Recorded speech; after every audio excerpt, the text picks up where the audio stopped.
run-of-the-mill, humdrum every day, but at the same time his own man.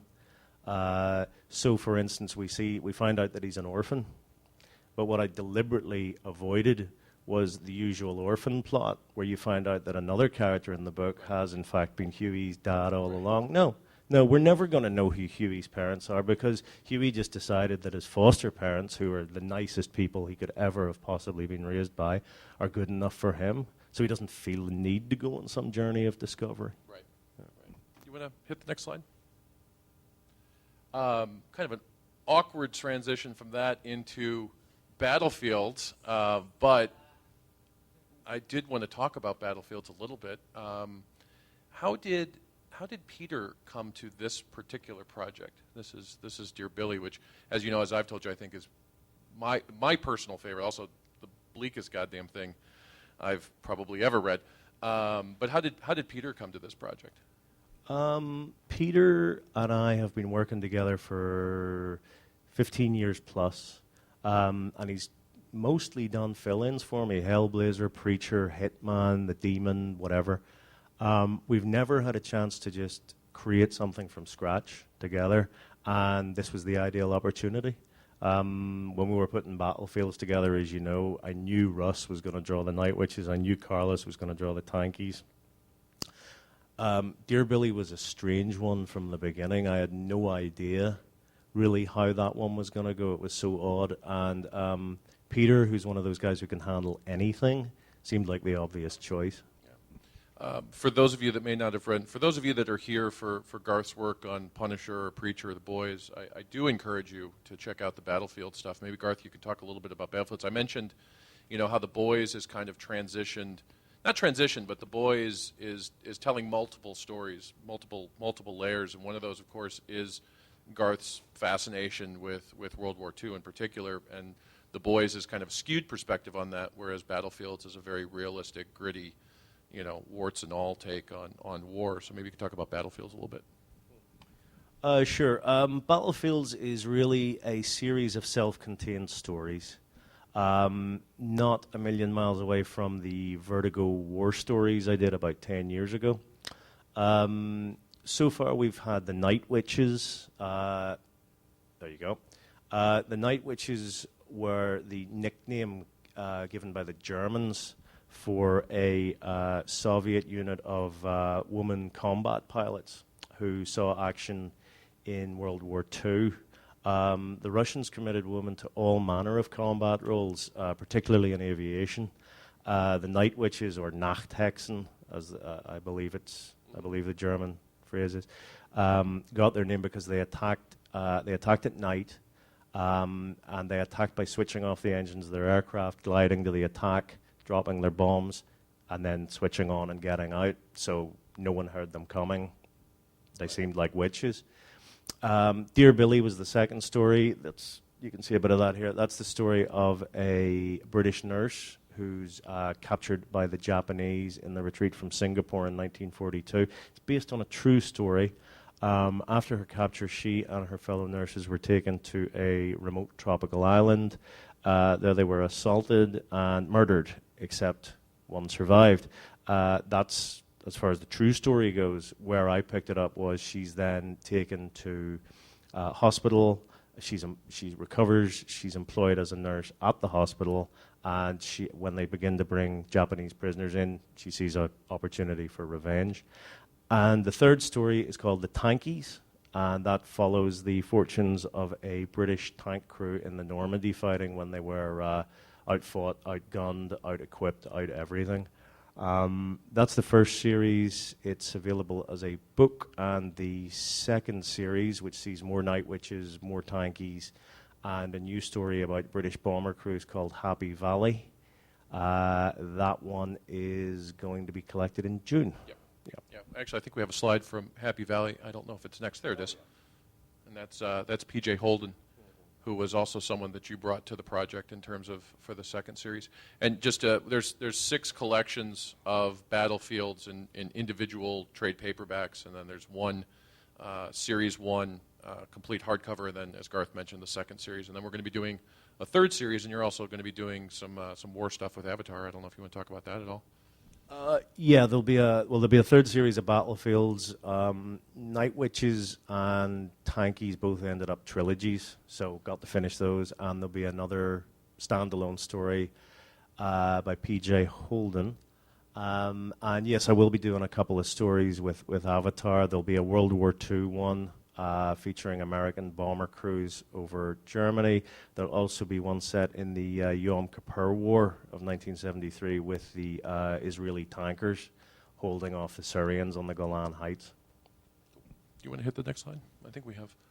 Yeah, there's some of the work from Tankies from Carlos, who you go back a long way with, and you just saw recently in Barcelona, and he's doing well. He's doing great. That's great. And I don't know if I did another slide or not, and then we'll get to some questions from the audience. Oh, yep, there we go. And there's some Russ Braun art, and of course Russ is also currently drawing the boys, and we're happy to have him. So I think there might be one more after that. Nope. No, that's it.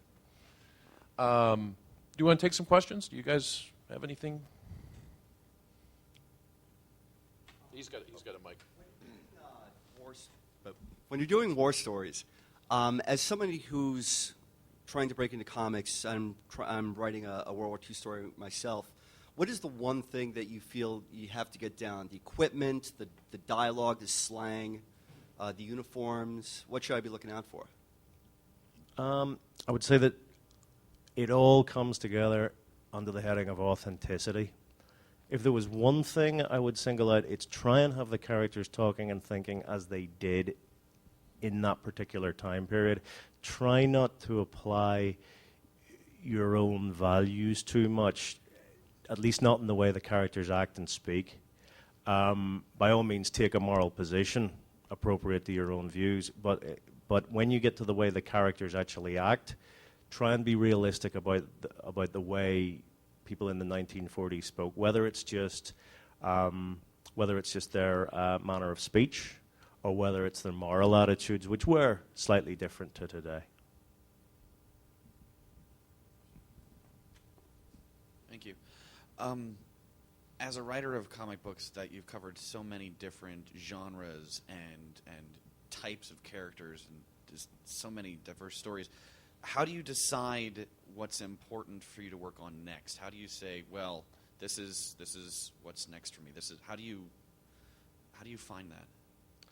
I don't really make a conscious decision. Somehow it's decided for me. Mm-hmm.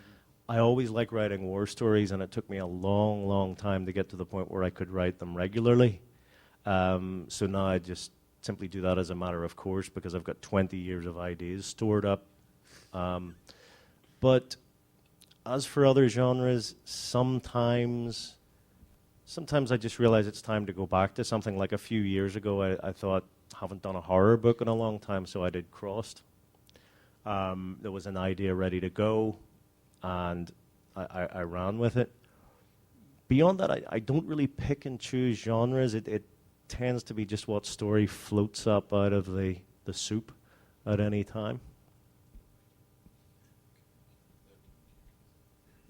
Hi.